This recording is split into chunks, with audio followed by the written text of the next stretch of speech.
Hey, Drew, what time is it? I don't know. What time is it, Carrie? Drew's News. Exciting tales, fresh comic views. In the pages, heroes fly, villains fly under the sky. From Gotham's dark to Metropolis views, we cover stories old and new. Drew's News, your daily source for comic clues.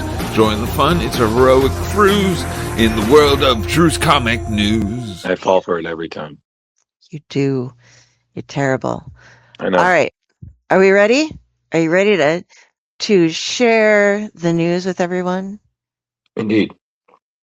Get that little sip of We've got our trusty beverages. You've got him. Yep. All right, let's do this. There's a lot of news to go over. So is. Let's start at the beginning and work our way up or down or directions. Let's just do it. We're just going to do it. Look at that. All right. So, Miles Morales, everybody.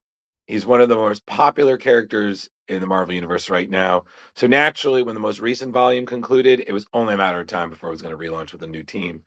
So Marvel has announced that there will be a new Miles Morales Spider-Man with the creative team of Brian Edward Hill, who killed it with Ultimate Black Panther, and artist Nico Leon, who is slaying it with Psylocke, that's arriving this August. So the synopsis reads, upon returning to Brooklyn after a chaotic trip with the former Ultimate Universe, Miles is attenuated with the trials and tribulations of a teenage superhero struggle, supervillains, homework, date night, dinner with the fam. So essentially, it's an unwelcome surprise when a secret from his father's shield past returns with a vengeance to threaten the lives of everyone he holds dear. So essentially, you got a lot going on here. Brian Edward Hill is just a huge Spider-Man fan, and also Spider-Verse as well. So he's just looking forward to new villains, new allies, action, and just an exploration of what it essentially means to be a hero in the Marvel Universe and maintaining that balance. Nico Leon praised Miles' co-founder, Sarah Pichelli, stating how she opened the door for a new generation of artists with Ultimate Comics Spider-Man. So essentially, he's continuing that lineage and just essentially getting to draw Miles in the classic suit is just something that they're really looking forward to. So, I mean, again, this looks fantastic, and I'm just looking forward to seeing where they raise the bar. So essentially, as you see there, you got a great cover by Simone DeMeo, rocking it as always. And this Miles Morales Spider-Man issue 1 will be arriving in comic shops Wednesday, August 12th. Okay. And today was the 3rd anniversary of the release of the Spider-Man Whopper. Oh, wow. I did not know that. Yeah, I found it because I made a meme of when Miles Morales feeds Molecule Man in Secret Wars, the cheeseburger, and I substituted the Spider-Man Whopper in it, and I saw that on my thing, and I was like, yeah, that's something that happened. It was still one of the most random moments in all of Bendis's run, and that's saying a lot. That was Hickman who wrote that. That was Hickman that wrote that, but that was I looked it up and because I wanted to make sure, but it saved because of his kindness. Miles Morales got moved into the 616 what universe. I meant by that is just then piggybacking off of that weirdness. Bendis just wrote the mother of all reboots, and it was amazing. Oh, it totally was. Yeah. And all right, so on to the next story. More anniversaries. Speaking of anniversaries, Carrie. Yes. Marvel has announced that they're going to celebrate this year the 65th anniversary of the Fantastic Four. So this August, we're going to have Fantastic Four, 65 years of the world's greatest comic covers, which is a book collecting over 700 covers from the series alone. So Fantastic Four, issue 15, which is the legacy number 741 by writer Ryan North and artist Humberto Ramos, is going to be to see the the team colliding with their own history with quote unquote no hope of returning home unless a total stranger can help. So the synopsis reads, they have been defeated. The Fantastic Four, with their personal arrows of time reversed, they're careening into the past with no hope of salvation unless a complete stranger can find out what they need. And even if she does, that will only get them halfway home because there's a threat in the present that's waiting to kill them. And that's, of course, if they can arrive alive. Apparently, it's one issue that you don't want to miss. And plus, Johnny's mustache will help save New York City. Yeah, that's I Carrie. Considering he's been rocking an Old West kind of handlebar-y mustache recently, says a Ew. lot. Yeah. Yeah. So essentially, North said that it's just he considers this such an honor, and they're doing a story that runs across time, so it's going in two directions at once, while also showing the true effect the Fantastic Four have had on their world, each other, and everything in between. So you've got that mix: sci-fi, relationships, thrills, chills, fun, and somehow Johnny's mustache is a major turning point. So I'm like, I can't. I can't. I've always wondered how when he flames on, his hair and stuff and uniform don't, they're like immune to it. Be like, flame on! Oh, I'm bald again. Damn it. That's I going don't to know, take Carrie. weeks. But basically, the story is going to be incorporating a lot of classic moments from key Fantastic Four creators: Kirby, John Buscema, John Byrne, Steve Epting, all with a new wrinkle added. So it's just going to be a great thing. So that's going to be seen on August 5th, which is 3 days before the exact anniversary of Stan Lee and Jack Kirby's Fantastic Four issue 1. Okay. So what we got there, we got variant covers here, seen by Marcos Martin and Chris Anka. I believe there might be some others as well, but I mean, there you got the Humberto Ramos cover there. Mm-hmm. And so far, all they're showing that I was able to find were these two. no, it's fine. So, but yeah. Basically, they're saying that there are variants by Marcos Martin and Chris Anka confirmed at the time of writing. So, so this 65 years of the world's greatest covers, which will feature commentary from Fantastic Four creators past and present, will also be released same day. And that's what that cover was, Carrie. So we essentially just advertised two things for the price of one. Gotta love it. Price of one. Do love that. Indeed. August is going to be a very busy month. We know because we'll be at Terrificon. Yes. And at Terrificon, we'll be speaking probably with Keith Champagne, who is really into apes, which brings us to... Oh, yeah. This is right up his alley. Yes. So, Marvel bringing the two Dynamite franchises head-to-head for the first time ever. Predator versus Planet of the Apes. A 5-issue limited series in July, not in August, from writer Greg Pak and artist Alan Robinson. So the synopsis reads, when a deadly Yakuza crash lands on a legendary Planet of the Apes, the two worlds will collide for the first time ever. After a rescue mission gone wrong, astronaut Arch finds herself embedded in a hostile ape society where the humans are subservient. But the hunters soon become the hunted when the apes find themselves being stalked by predators. A 3-way war is about to erupt between humans, apes, and Yakuza, and who will reign supreme? So, Greg Pak, who we were fortunate to have on earlier this year, just is, as always, such a fan of the first Planet of the Apes. So essentially, this is a dream, but especially since they approached him to write Planet of the Apes and then Predator. So he's thrilled on both of them. He says that both series are going to do a ton of world building with a really deeply organic and compelling sci-fi story. And of course, their take on themes of violence, war, evolution. So basically, the thing goes there. It's going to take huge risks, huge leaps, and it's just going to be awesome. So what we've got there, we got a few covers. art by Chris Campana, Alan Robinson, and Tim Seeley as well. I mean, all of them look fantastic. Scotty Young, Ben Oliver, and Carlos Magno have also been confirmed to providing art that is yet to be revealed, but these covers alone, oh my God, this is going to be great. Yeah, I'm looking forward to this one. I don't care for Predator or Planet of the Apes that much. Like, I don't dislike them, but they aren't it's my not something that you're like, ooh. oh, you're immediately. But the fact that Greg Pak is doing it, you're like, okay, that's definitely more than enough to Yeah, peak. and Well, Carrie, you're not even the biggest Star Wars fan, and you loved his stuff for yeah, Darth Vader and whatnot. I did. Yeah. I absolutely did. So, Yes, time to get glamorous. indeed.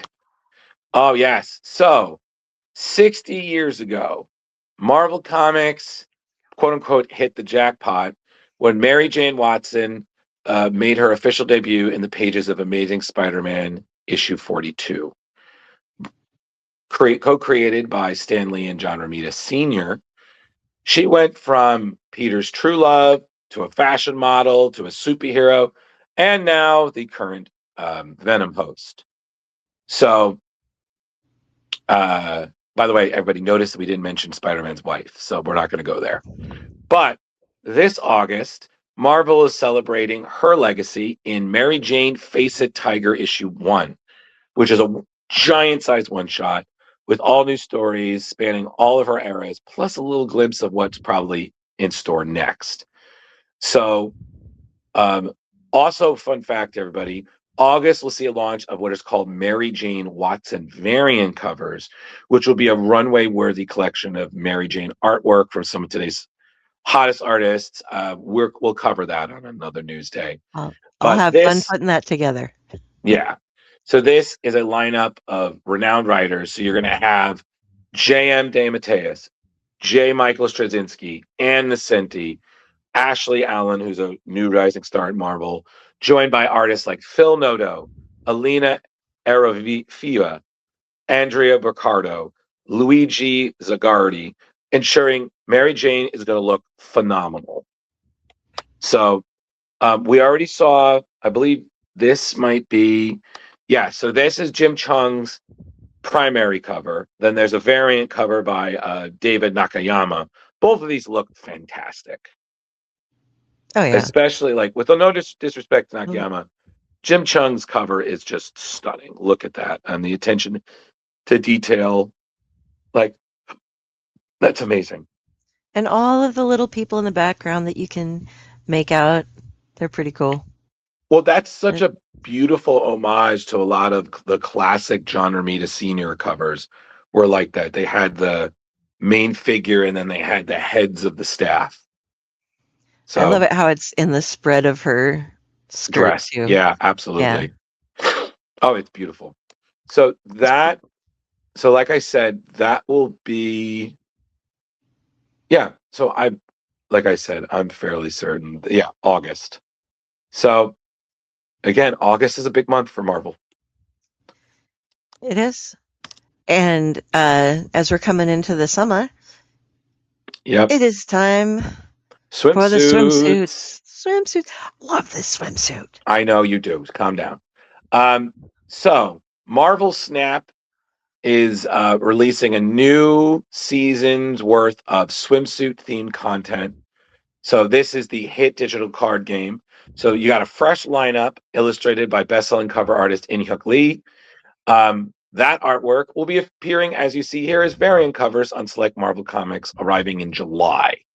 So this draws from Marvel's classic swimsuit specials, which, Carrie, as you remember when we were doing a frequent variant watch, we covered quite a lot of. Yeah, we sure did. It's Marvel's I got tired of swimsuits then. It's the Marvel's oddest variant theme that still oddly is relevant. I like how this one has spikes. Yes. So basically, I think you've got about, what is it, 8 covers, Carrie? Give or take? Yep, 8 covers. So we're going to go through each one. So check this out. So we've got right there, that's Nico Minoru, formerly from the Runaways team. You got Thor's Enchantress. Very modest. Very, very lovely. And check, there's ducks in pretty much all these, but this one has a turtle too. There you go. You've got Jean Grey. Actually, no, that's not Jean Grey. That's Hope Summers. My bad. That's a common mistake. That's Hope Summers right there. So that's awesome. Okay. Of course, you've got Laura Kinney's Wolverine, former X-23. You've got, and this is still funny because Carrie was like, who the hell is this? Yeah. So you've got Gwenpool touching on the multiverse there. I don't think that's going to work in the water. I don't know. Okay. It's bubble gun. It's okay. She breaks the fourth wall all the time. There's her duck. Yes, let go. Of course, you've got X-Men's Magic. Who I like the spikes on this one too. I'm like, she doesn't have a duck. She magicked away. Limbo does not have ducks, Carrie. You've got you've got Mystique there from the Hellfire Murder. Yes, I like that one too. There aren't that many that I'm like, oh, well, that's not fun. Right, and you've got, of course, X-Men United Psylocke cover. And that would be it. She's got a kiwi. She doesn't have ducks either. So those are on sale starting on the 1st, going through to the 29th. So if you like what you see, make sure you talk to your local LCS to book them. Yeah, man, it's that time of the year. Why not? Yeah. So Carrie, I feel like the next one you must be excited about. I'm a bit, yeah. You also need to kind of, if I'm correct, wrong, you're a little behind on this one. Yeah, that's the thing, is that I really need to catch up. I've been doing too much busy reading, so yeah, so I'm behind. But boom, Alex Ross, everyone. Yeah, so this August, Al Ewing, Pasquale Ferry are celebrating 800 issues of Thor, with another special anniversary that will be pitting Thor, or as we know him, Sigurd Jarlson, the mortal Thor, against the Serpent. Okay? And everybody, when I say the Serpent, okay, I'm talking about, of course, the former Donald Blake. So basically, the synopsis here is, for those who haven't been reading, you have the fate of the 10 realms hanging in the balance. This version of Thor has no superpowers, no enchanted hammers. He's been trying to prove himself worthy, restore life to the forgotten god of Asgard. So this is essentially setting the stage for the 3rd act in Al Ewing's mythos-shaking Thor saga. So as we know, at the end of Immortal Thor, God of Thunder met his fate and died as a sacrifice to a spell that his sibling Loki had cast, which the spell itself saw Thor forgotten by those who knew him, and the rest of Asgardians essentially severed from the realm of Midgard, aka Earth. But we saw a new hero, aka Sigurd Jarlson, in the streets of New York, who just essentially has no powers, no connection to Asgard, just the determination to right wrongs with a hammer. So we've seen everybody. We've seen the Grey Gargoyle. You've seen Donald Blake, aka the Serpent, Mr. Hyde. You've seen, I think the Serpent Society showed up once. So essentially, you have all these encounters leading Sigurd closer and closer to discovering the mystery of the missing God of Thunder, which will, of course, be a pivotal moment in this series. So the synopsis reads, the Serpent has trapped Sigurd Jarlson in the worst of all possible worlds for his trial. Without even a weapon in his hand, he must prove himself worthy to enter the realm of the gods. And somewhere in the city, a man that even in a hammer begins the ultimate quest, the quest for Thor. So this, and of course, Carrie's showing the gorgeous cover by Alex Ross, which is an equally great cover by the great Ryan Stegman next to it. It's written by Al Ewing, Chris Condon, and Kieran Gillen. Kieran Gillen, everybody who did a fantastic run to the Journey of Mystery back in the day. Amazing stuff. Please check that out. and Chris Condon, who is coming off of doing a fantastic job on Ultimate Wolverine. You got art by Pasquale Ferry, Jesse Longren, and more. So essentially, this is going to wrap up a lot of the long-running plot lines. It's setting Sigurd on a quest that'll explore the realms of Asgard. And yeah, it's just, honestly, it's going to be a ton of great stuff. Honestly, like Carrie was showing, you've got beautiful covers, fantastic artwork, and just another staple issue. And honestly, Carrie, I don't understand, because I could have sworn just yesterday it was like Thor 700. So I'm like, where did 100 issues go? Just buy that fast. It's because they keep renumbering them. Yes. They keep starting over, and then I was like, all right, we'll go back to Legacy. I'm like, fuck, it all adds up. I don't know. It all adds up, Carrie. It all does. It all. All right, Carrie. This next one is going to be interesting.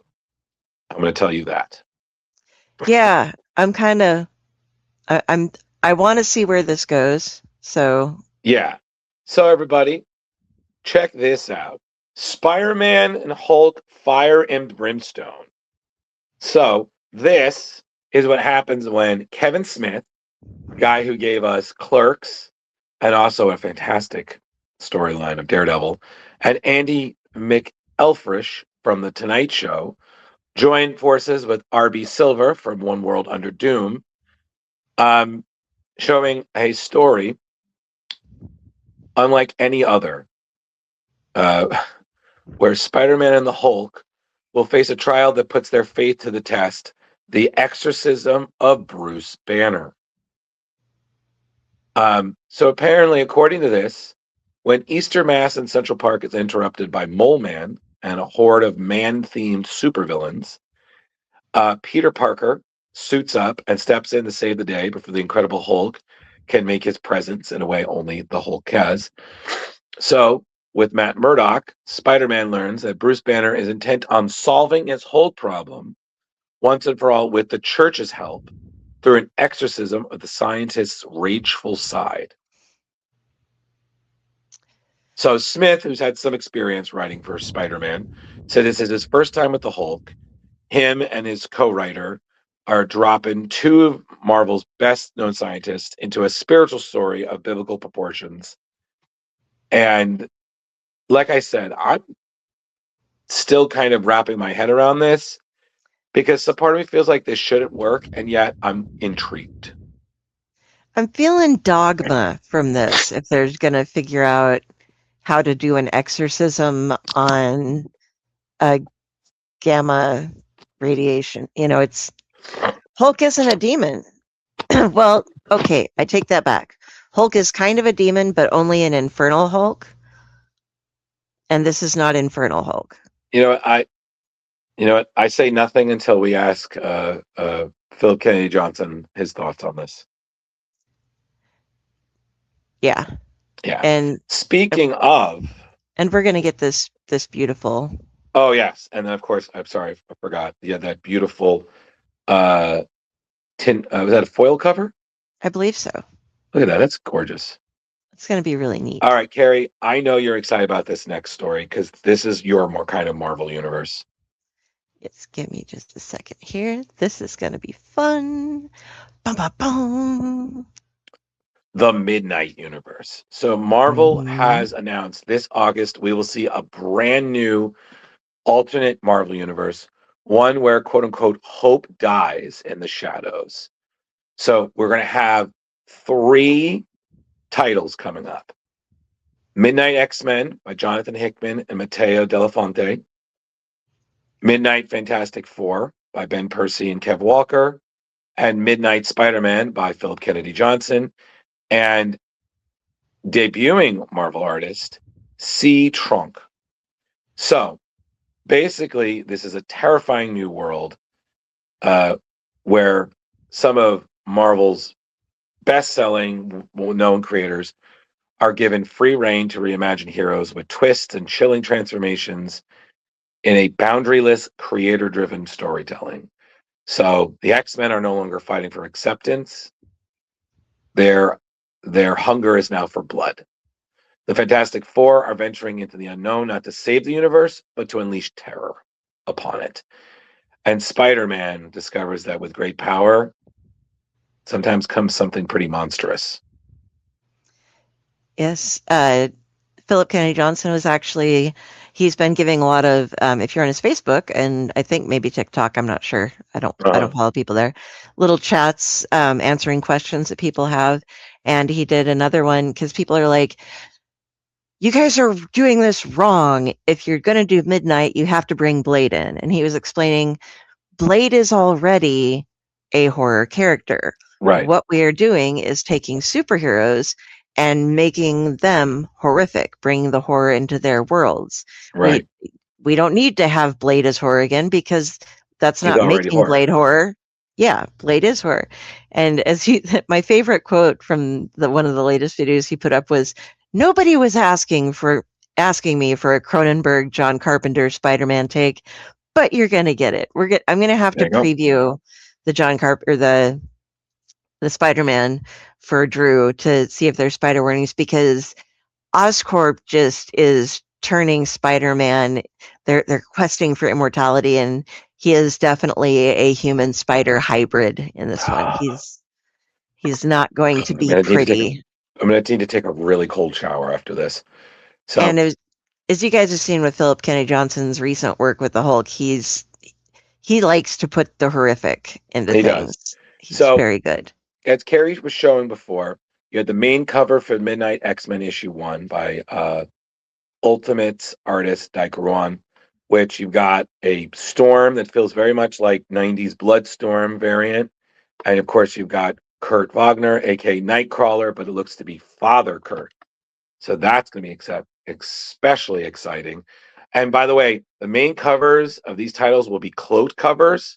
So they're partially obscured with the full artwork revealed with the turn of the page.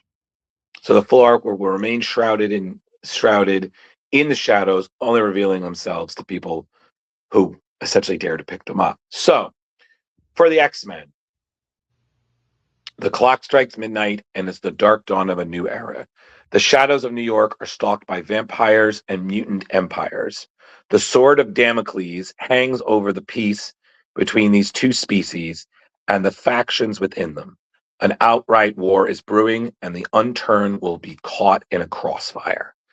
So this is, of course, Jonathan Hickman, who says he's so happy to be working. He said it's the most excited he's been in years, that it just aligns perfectly with the kind of stories he likes to tell.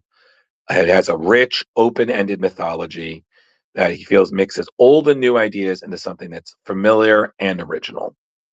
So that's going to be crazy. Then, of course, you got Fantastic Four with Ben Percy, where an obsessive scientist dwells into the secrets of the universe, perhaps left best unknown to mankind, leaving himself and 3 others warped in strange and horrifying ways.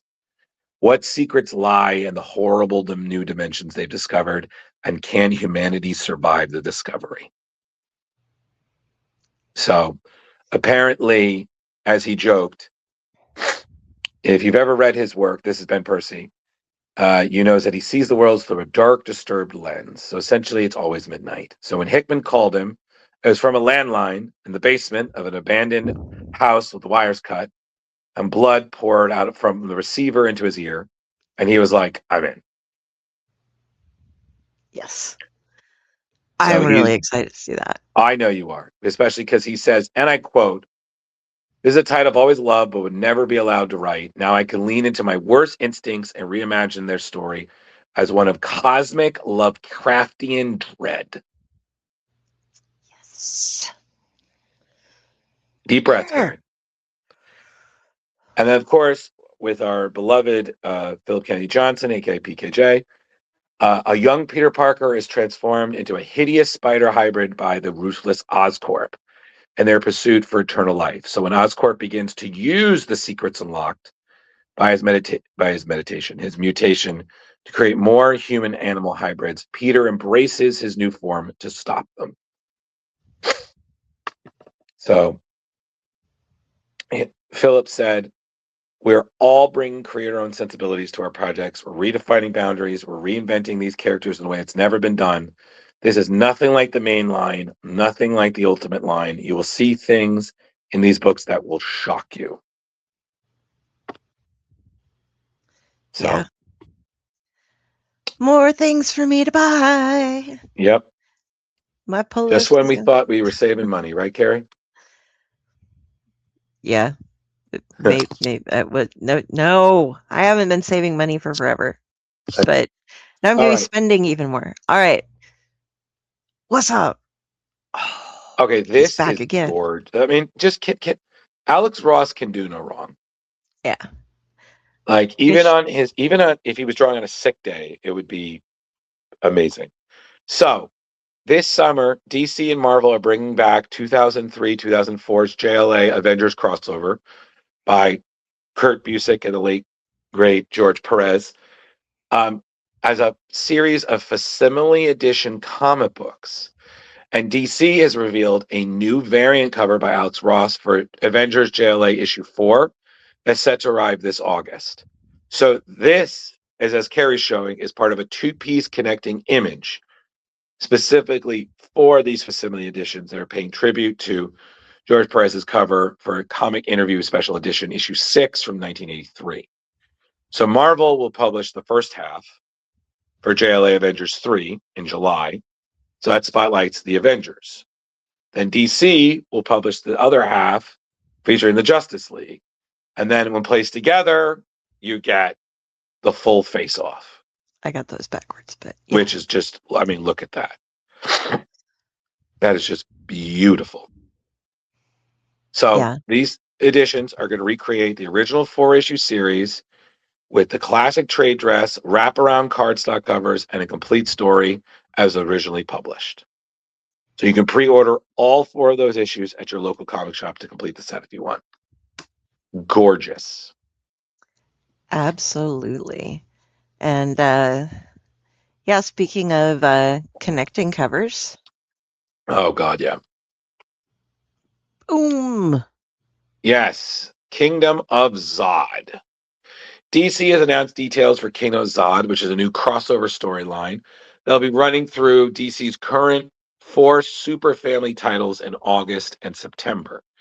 So we will see the super family facing against the nefarious Kryptonian military leader with a multitude of talents. You have writer Sophie Campbell and artist Joe Quinones on Supergirl, Mark Waid and artist Montos on Action Comics, Dan Slott and artist Rachel Stott on Superman Unlimited, and writer Joshua Williamson and Eddie Barrows on Superman. So the official details, we're going to start with a mysterious military coup destabilizing the kryptonite kingdom of El Cadero, where Supergirl assembles her own strike team, a super force, to infiltrate the occupied territory, where this crew is shocked to discover the conquering force is Kryptonian in origin and deadly. And on the same day, you'll see Superman crash land back into the present day after the events of Action Comics 1100, no spoilers, to only find himself drawn right back into the conflict, where that then continues, where Zod reveals the true scope of his plans, unleashes a dangerous kryptonite infection, spreads across the world, and then you see the ultimate confrontation with Superman, Supergirl, Superboy Prime, and the Super Family confronting Zod in a battle that'll reshape the future of the House of El. Which, of course, the story will continue with other chapters, where it'll all be come to an end in Superman King of Zod special, which will debut on September 30th. So it's going to be pretty interesting. Yeah. And Carrie was showing off the 4 connecting covers by Gilliam March. Other variant covers available will have feature art by Nubovich, Stephanie Hans, Joe Quinones, Ariel Olivetti, Mike Choi, Akko, Torrin Clark, Vincenzo Riccardi, and Christian Ward. And of course, all 4 titles will include foil variant covers by Mark Spears himself. Whew, I'm Just gonna have a lot of work to it coming up. there's so much. So much. Okay. All right. Next up. All right. So DC has announced Next Level One Shot, which is a 48-page DC All-In special from writer Jerry Dugan, artist Fernando Blanco, and letterer Buddy Bedone, spotlighting the one and only Deadshot, aka Floyd Lawton, in a high-stakes mission pushing DC next level toward its ever-explosive future. So, in this book, DC's iconic deadly assassin will go to the next level and uncover a conspiracy about detailing a job gone sideways, a father and his daughter, and a web of superpowered lies that stretches throughout the entire DC next level cast of characters and points in the direction of a war on the horizon. So again, this is written by Jerry Duggan, with art and a main cover by Fernando Blanco, with variant covers provided by Mark Spears, Jorge Cardona, and Carmine G. Domenico, with, of course, a 1.25 variant cover by Mario Facilo and the foil variant by Mark Spears. So you can get this August 19th. Love this one and this one in particular. Those Yeah, two. they're both, everything's gorgeous. Yeah. Everybody nailed it. It's just so nice to see, especially like a few variants instead of, hey, here's 7 variants. I'm like, please stop. Yeah, they really nailed it. Oh yeah, The 100%. bullet in the head. Yeah. All I right, was trying to be funny. Didn't work. nice. All right. Let's get to some Like, independent covers. Like we gave the big 2, they're good. Let's talk about some of these indie books coming up. So, Patrick Kilden. So, fan favorite Patrick Kinlan from Tigress Island and Johanna Naked Aggression, an upcoming artist Ludovic Latlat from, I'm not even going to try this, Akutezoid, is going to be taking readers on a doomed march through Transylvania in Regicide. This is a dark, ongoing fantasy series launching in August from Image Comics. So think, Carrie, Dracula meets Berserk. So basically, a farmhand lives a simple life until village elders insist he set out for the capital with a dangerous stranger. Their mission, to kill the murderous viceroy of Transylvania. So it looks pretty tough. Yeah, you have violence. You can feel in a world dripping with so much evil, the droplets will hit your head as you read. It's basically submit to the impaler or die on a pike. So you've got, this is available August 12th. You've got the first cover by the artist Lalat. Second cover is by Adam Cyber. Third cover by Curb Crawler Ghost, which is a not safe for work cover. And of course, cover D, the blank sketch. And this one, she looks like she's turning into a giant, like, centipede kind of thing. It's a little Hellraiser-y. A little creepy, little insecty for me, but but she's a sexy centipede. There you go. That's all that matters, Carrie. Really, it is. I mean, that's what sells us. So, okay. All right. I'm kind of excited by this. So, the synopsis for this reads, Reservoir Dogs collides with Evil Dead in a filthy crime story mutating into a savage splatter horror nightmare from Rick Remender and acclaimed artist Steve Epting about an unredeemable killer forced to do the one thing he's avoided his entire life, standing up for something other than himself. That there, Carrie, is Mike Denton, a dirtbag hitman junkie and absentee father who spent his life chasing the easy fix, drugs, cheap sex, murder for money, while failing the one person who still believes he can do better, his daughter. But on the eve of Black Noon, an ancient darkness that erases the light in all things, Mike has to drag himself out of the gutter, awaken a supernatural weapon powered only by love, and fight his way through the living embodiment of evil to save his daughter. So basically, Remender said that this is for people who grew up on the unhinged genre films of the VHS era. We're talking the over-the-top, hard R, wildly original, but never forgetting to be fun movies. So think of this, Carrie, as a hard-boiled crime story mutating into an ultra-violent Sam Raimi-style horror story with a low-rent killer becoming the only thing standing between us and eternal darkness. It looks pretty badass, I gotta say. Yeah. I love And the little kid head inside of this monster with the fez on in this cover. terrifying. And the Dan Panosian cover with the like negative space fist part. And then this looks pretty good. Well, you got the main cover by Epting, you got Dan Panosian, you got Jim Chung, you got Daniel Acuna, and then of course Jerome Pena. Like, this is a fantastic cover set. And apparently Steve Epting says this has been incredible.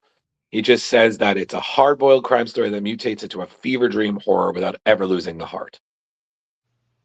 So And when was this honestly, coming I'm out again? pumped. This, like, especially being one of those kids who grew up in this VHS era, let's fucking go.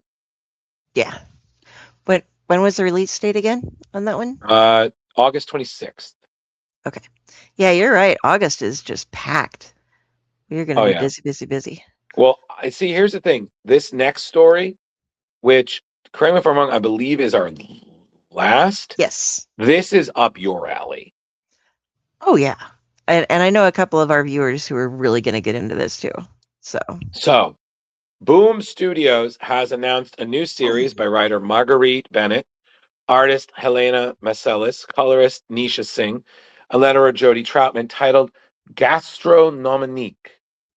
So, Carrie, this is a story set during the French Revolution that follows a former royal spy called Lady Charlotte, whose place on Execution Row is taken by her sister in exchange for Charlotte hunting down and killing the cannibal who murdered her sister's child. Along the way, Charlotte reunites with her former love, Zelly, complicating her mission tenfold. So, the synopsis reads, Lady Charlotte, known in whispered circles as the Python, built a reputation as a royal spy who never misses her prey and is now sentenced to die. But when her sister's child falls victim to a cannibal hunting the streets of Paris, Charlotte's sister agrees to take her place to be executed in exchange for Charlotte finding and murdering the killer, Terrare. So this killer apparently consumes without restraint, leaving a trail of fear that feels a bit uncomfortably familiar. So instead of facing the executioner's blade, she is set on a collision course with a predator who mirrors her own desperate need to hunt. But as she moves through the underbelly of the city unraveling, she reunites with her former lover, whose presence awakes both tenderness and tension. Their shared sexual past complicates an already dangerous mission, blurring the lines between erotic desire and destruction. And as the hunt becomes more intimate and unsettling, she is forced to confront the possibility that Charlotte's fascination with Terrare is not rooted in fear alone. So this is being advertised as a queer, erotic horror comic series, drawing a parallel between political violence, sexual impulses, and personal awakening. What society fears most about hunger comes to life when it exists in this woman, but what happens when that hunger refuses to be contained. So we're already checked out some of that gorgeous interior art. And of course, you got the main cover by Macias and an incentive cover by Reiko Murakami. I want this one. I really want this one.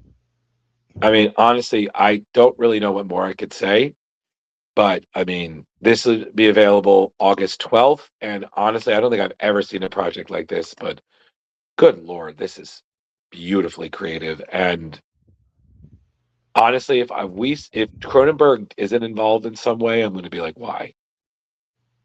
Yeah, this is definitely not your LaRusse's Gastronomique. That 100% not. Not at all. Don't be looking for recipes in this one. You'll get in some trouble.